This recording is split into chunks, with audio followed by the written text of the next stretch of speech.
First of all, many congratulations to the South African team on winning the second and final test against Pakistan at Cape Town. They have clean swept the series by 2-0. Well deserved victory, no doubt. They batted well, bowled well, and fielded well.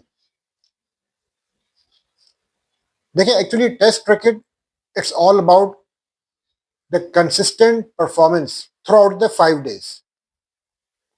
सिर्फ सेशंस तक महदूद नहीं रहती है test cricket, ये बात जानना बहुत जरूरी है.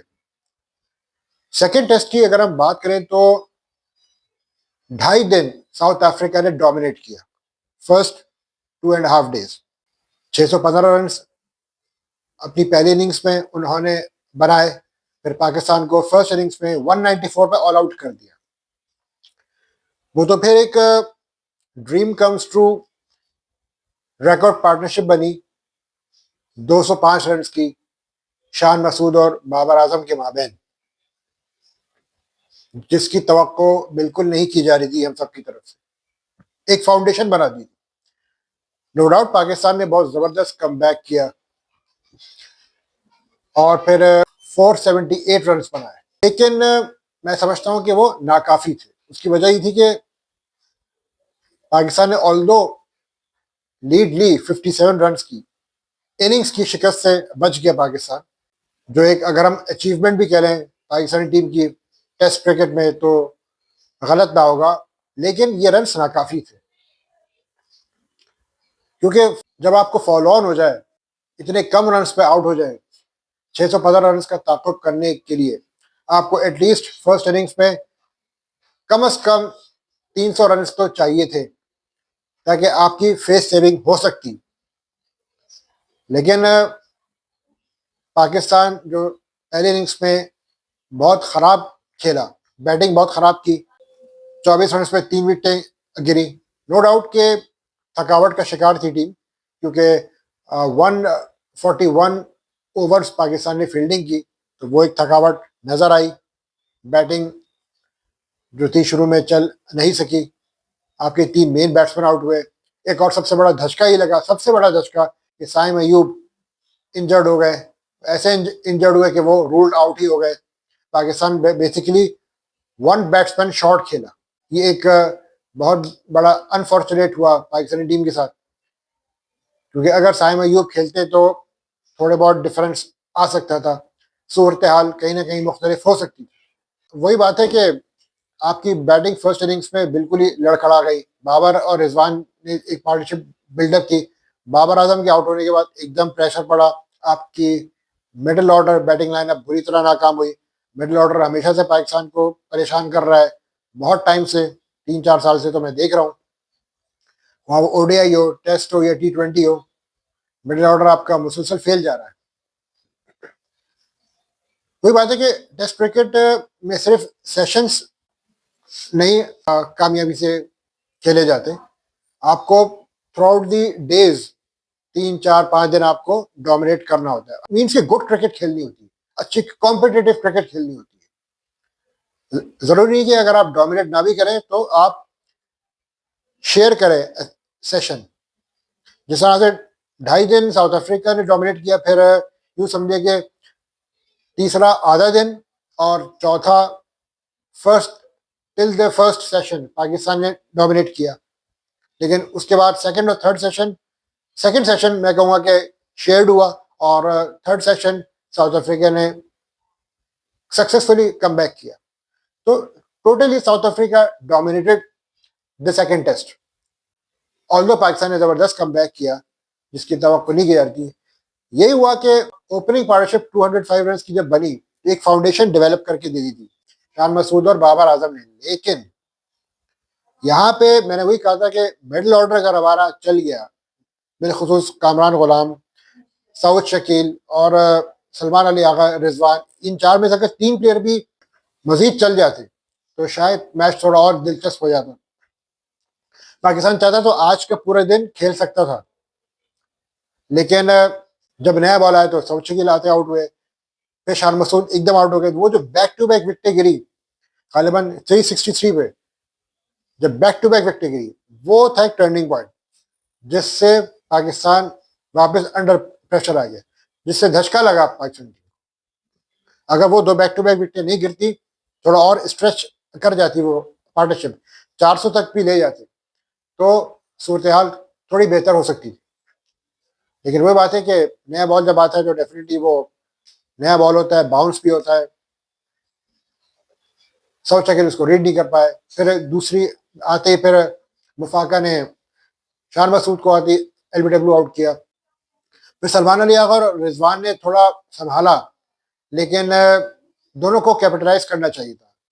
थ्रो की विकेटें मोहम्मद रिजवान और सलमान अली आगा ने, मोहम्मद रिजवान ने तो बिल्कुल ही, जिस तरह पहली इनिंग्स में उन्होंने इररिस्पॉन्सिबल स्ट्रोक खेला था, सेकंड इनिंग्स में भी उन्होंने सेट होकर 41 रन पे थे वो, और सेट होकर वो फिर आउट हुए।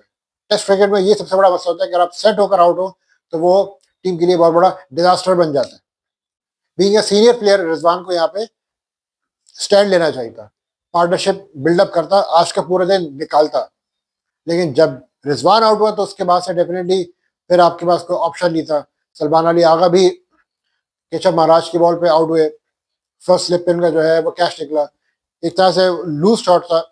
उस शॉट को सलमान अली आगा को फर्मली डिफेंस करना चाहिए था, क्योंकि उन पर बड़ी जिम्मेदारी थी। क्योंकि दूसरे एंड पे आमिर जमाल भी थे, वो अच्छी बैटिंग कर रहे थे, तो सलमान अली आगा और आमिर जमाल की भी पार्टनरशिप डेवलप हो सकती थी। लेकिन यहाँ पे पार्टनरशिप डेवलप नहीं हुई।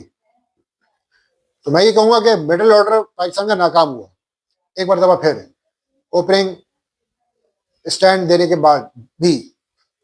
अगर मिडिल ऑर्डर आपका थोड़ा चल जाता, आज स्टे कर लेता, आज का दिन पूरा निकाल देता, तो पाकिस्तान की सूरत बहुत बेहतर हो सकती है। 5वां दिन पाकिस्तान ले जाता, लंच तक थोड़ा खेलता, स्ट्रेच करता। वही बात है कि पाकिस्तान के साथ सबसे बड़ा प्रॉब्लम ये है कि इतने पाकिस्तान टेस्ट मैचेस नहीं खेलता है जितने कि खेलने चाहिए। इंग्लैंड की मैं अगर एग्जाम्पल लूँ, 22 टेस्ट मैचेस इंग्लैंड ने खेले 2024 और 25 के जो टाइम पीरियड है, 2024 जनवरी से लेकर दिसंबर तक, इंग्लैंड ने 22 टेस्ट मैचेस खेले, इंडिया ने 15 टेस्ट मैचेस खेले, साउथ अफ्रीका ने भी कम खेले, 11 टेस्ट मैचेस खेले, ऑस्ट्रेलिया ने अप्रॉक्स 15 टेस्ट मैचेस खेले। ये जो बिग थ्री टीम्स है ना, ये ज्यादा टेस्ट मैचेस खेलती है। तो पाकिस्तान जो लैक करा है इस टेस्ट फॉर्मेट में, वो वजह ये कि पाकिस्तान बहुत कम टेस्ट मैचेस खेलता है। 7 टेस्ट मैचेस खेले पाकिस्तान ने इस पूरे साल में। 2023 के टाइम पीरियड में पाकिस्तान ने सिर्फ 3 टेस्ट मैचेस खेले थे। तो ये एक बहुत बड़ी वजह है पाकिस्तान का टेस्ट फॉर्मेट में परफॉर्म ना करना। लेकिन मैं यहाँ कहूँगा कि जो आपके जो डोमेस्टिक के जो स्टार प्लेयर्स हैं, कामरान गुलाम, सऊद शकील, उसके बाद फिर देखा है तो फिर मोहम्मद रिजवान, इनको परफॉर्म करना चाहिए था। इनको मिडिल ऑर्डर में इनको जिम्मेदारी लेनी चाहिए। ये अगर थोड़ा बहुत और स्कोर कर जाते, मैं कहूँगा अगर एक सैकड़ा और मजीद आना चाहिए था। 81 बाबर आजम की तरफ से आए, 145 शान मसूद ने किए, जबरदस्त बैटिंग की उसने। उसके बाद फिर एक सैकड़ा और आना चाहिए था, या तो सऊद शकील या कामरान गुलाम या फिर रिजवान की तरफ से, और एक दो 70 रन की इनिंग्स आनी चाहिए थी। अगर पाकिस्तान एटलीस्ट 175 प्लस की भी लीड ले लेता तो मैच थोड़ा सा दिलचस्प हो सकता था। बॉलिंग पाकिस्तान ने बहुत खराब की, पैथेटिक लाइन और लेंथ पे पाकिस्तान ने बॉलिंग की। माना ठीक है पेस थोड़ा कम हो गया, 140 से लेके वाले पेस बॉलर्स भी अगर 125 टू 130 या 120 के दौरान पेस बॉलिंग कर रहे थे, थकावट का शिकार हो रहे थे। यही चीज कहलाती है फिटनेस इश्यूज तो है। बहरहाल इतना बड़ा जब 141 ओवर्स आप फेंकेंगे तो आपकी पेस तो ड्रॉप थोड़ी हो जाती है। लेकिन पाकिस्तानी बॉलर्स ने इतनी अच्छी बॉलिंग नहीं की। रिवर्स स्विंग मतलब रिवर्स भी नहीं हुआ, यॉर्कर लेंथ पर भी नहीं की बॉलिंग, बाउंसर्स भी नहीं किए। यॉर्कर्स तो पाकिस्तानी फास्ट बॉलर्स करना भूल ही गए, जो एक ज़माने में पाकिस्तानी फास्ट बॉलर्स का हथियार हुआ करता था। वसीम अकरम देख लें, वक़ार यूनिस, शोएब अख्तर, इनकी मिसालें, मोहम्मद शमी, मोहम्मद आमिर, यॉर्कर्स तो भूल ही गए। और जब आप विविड लाइन और लेंथ पे बॉलिंग करेंगे, बैक ऑफ लेंथ बॉलिंग करेंगे, और बजाय चौथे पांचवें स्टंप के आप छठे सातवें आठवें स्टंप पे जाके outside wide outside off stump bowling कर रहे होंगे और बैक ऑफ लेंथ बॉलिंग के साथ, तो डेफिनेटली आपने मौका दिया साउथ अफ्रीकन बैट्समैनों को स्कोर करने का। बॉलिंग बहुत खराब की, मैं एक्सपेक्ट नहीं कर रहा था कि इतनी खराब बॉलिंग होगी। चलो भाई 350, 400, पौने 4, 450, पौने 500 रन बन जाते, लेकिन 625 रन बनवा दिए आपने यार। एक टीम जब 625 रन करती है तो ऑब्वियसली 90% तो वो टेस्ट मैच जीत ही चुकी होती है, क्योंकि अगली टीम जब बैटिंग करने आती है तो उस पर ऑब्वियसली प्रेशर होता है इतने ज्यादा रन का। तो ये तो होना था, तो मैंने पहले ही कहा था आपको कि फर्स्ट डे जब जिस तरह से साउथ अफ्रीका ने खेला था, यूँ समझे कि फर्स्ट डे ही साउथ अफ्रीका मैच जीत गया था। जिस तरह से साउथ अफ्रीका ने 3 आउट करने के बाद जो पार्टनरशिप जोड़ी थी रायन रकेल्टन ने। बहरहाल मैच हम सब ने देखा, लेकिन हमारे जो, मैं वही कहूँगा कि मिडिल ऑर्डर ने फिर मायूस किया।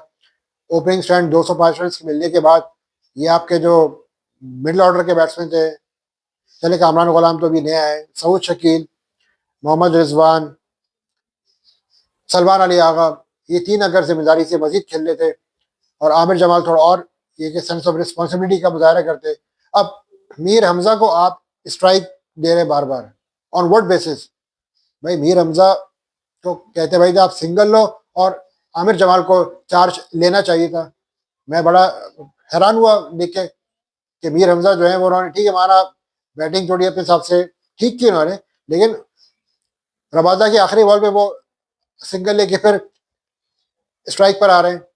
जब पता है कि आमिर जमाली अच्छी बैटिंग कर सकता है तो उनको सिर्फ कंटेन करना चाहिए था, या तो रोकते या फिर सिंगल लेके आप आमिर जमाल को देते। आप खुद हीरो बन रहे हैं। सो ये छोटी छोटी गलतियां होती हैं जिससे अब तक पाकिस्तान टीम हमारी सीख नहीं पाई है। वो कहते हैं ना कि जी दिमाग का इस्तेमाल करो, use your brain. Brainless cricket खेलते हैं हम हमेशा। हमारे बैट्समैन खाओ T20 हो, टेस्ट क्रिकेट हो या वनडे हो, जब ब्रेनलेस बैटिंग करने में आते हैं तो फिर ब्रेनलेस की बैटिंग कर जाते हैं। Test cricket it's all about temperament, और टेम्परामेंट की पाकिस्तानी बैट्समैनों में कभी काफी हद तक नजर आती है। बहरहाल सीरीज आप हार गए। और हाँ, एक और बात मैं वीडियो को एंड करने से पहले कहना चाहूंगा साइम अयूब के वाले से। मुझे आईसीसी के इस रूल पर सख्त एतराज है। मैं तनकीद करना चाहूंगा कि एक प्लेयर जो कि रूल्ड आउट हो चुका है, जो कि खेल ही नहीं सकता, फील्ड पर भी नहीं आ सकता, और साहिब अयूब के केस के बारे से अगर हम बात करें तो he has been ruled out for the 6 weeks from the competitive cricket, और उस पर आपने उसको 12वें प्लेयर से रिप्लेस नहीं किया। क्यों? जब आप ओडीआई फॉर्मेट में कंकेशन की वजह से एक प्लेयर को, जो प्लेयर होता है खेले, जो प्लेइंग 11 में जो प्लेयर होता है उसको रिप्लेस आप 12 मैन से कर देते हैं, तो टेस्ट क्रिकेट में भी क्योंकि वो 5 दिन का मैच होता है और पहले दिन ही साइम अयूब जब इंजर्ड हुआ और वो उसकी पोजीशन पता लग गई थी कि he is not medically fit to play in this test and he had been completely ruled out. जब वो रोल्ड आउट हुआ तो मैच रेफरी को 12 मैन से रिप्लेस कर देना चाहिए था। पाकिस्तान को एक बहुत बड़ा नुकसान ये भी हुआ कि पाकिस्तान 10 खिलाड़ियों से खेला as far as the batting is concern.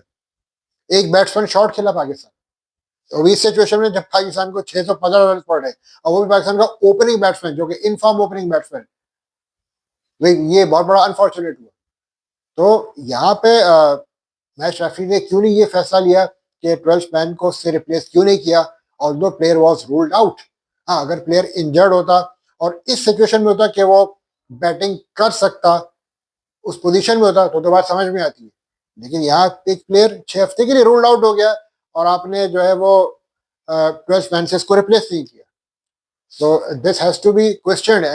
मैं ये कहना चाहूंगा कि पीसीबी को इस मामले में कंप्लेंट करनी चाहिए, आईसीसी को लेटर लिखना चाहिए इस हवाले से कि हमने कि हमारी टीम को जो बाकायदा नुकसान हुआ, हमने एक बैट्समैन शॉट खेला वो भी इस सिचुएशन में। So this thing should be noticed by the ICC. और यहाँ पे अगर मैच रेफरी ये फैसला नहीं ले रहा है तो मैं बड़ा सरप्राइज हुआ हूँ, क्योंकि अगर वो 12 मैन से रिप्लेस कर देता, अब्दुल्ला शफीक को फील्डिंग के लिए लाया गया, अगर अब्दुल्ला शफीक को उसको, अगर अब्दुल्ला शफीक से उसको रिप्लेस कर दिया जाता तो शायद पाकिस्तान के लिए थोड़ा अफाका हो सकता था। वही Abdullah Shafique is also an opening batsman, लेकिन यहाँ पे 12 मैन से इसको रिप्लेस ही नहीं किया गया। ये मेरे लिए बहुत बड़ी सरप्राइजिंग सी बात है। जब आप ओडीआई में कंकेशन पर आप 12वां प्लेयर से उसको रिप्लेस कर सकते हैं, तो ये तो टेस्ट मैच है भाई, 5 दिन का मैच। और प्लेयर जो था वो पहले दिन ही इंजर्ड हो गया था। इवन फर्स्ट सेशन में वो इंजर्ड हो गया था और ऐसा इंजर्ड हुआ कि वो कंप्लीटली रूल आउट हो गया और यहाँ पे उसको 12 मैन से नहीं रिप्लेस किया गया। इस पर तो कंप्लेंट बनती है और पीसीबी को चाहिए कि इस पर एक कंप्लेंट लॉन्च करे और आईसीसी को इस बात पर आमादा करे कि अपने इस रूल पर नजरसानी करे। ये मैं बिल्कुल जो है वो मैं ये बात बिल्कुल वसूख से कह रहा हूँ। और एनीवेज सीरीज तो आप हार गए 2-0 से। बहुत कुछ सीखा होगा पाकिस्तानी टीम ने भी इस टेस्ट मैच से। सीखना तो चाहिए, लेकिन गलतियां पाकिस्तानी टीम ने बहुत की। प्लेइंग 11 में आपने नुमान अली को नहीं लिया, स्पेशलिस्ट स्पिनर को आपने अपनी प्लेइंग 11 में नहीं रखा, और जो साउथ अफ्रीका ने केशव महाराज को अपनी प्लेइंग 11 में शामिल किया था। तो ये प्लेइंग 11 में भी काफ़ी ज़्यादा पाकिस्तान ने ये एक की मिस्टेक बहुत बड़ी, क्योंकि इस तरह की कंडीशंस में रेगुलर स्पिनर का होना भी ज़रूरी होता है। और आपने आमिर जमाल को लिया, वो बिल्कुल ही महंगे तरीन बॉलर साबित हुए। एक गालिबन 105 रन दिए उन्होंने फर्स्ट इनिंग्स में। तो ये है गलतियां, इनको काफ़ी अब दुरुस्त करना होगा आगे जाकर। एनीवेज आप लोगों की क्या राय है इस हवाले से, कमेंट सेक्शन में राय से ज़रूर आगाह कीजिएगा। तब तक के लिए अल्लाह निगहबान, सी यू लेटर।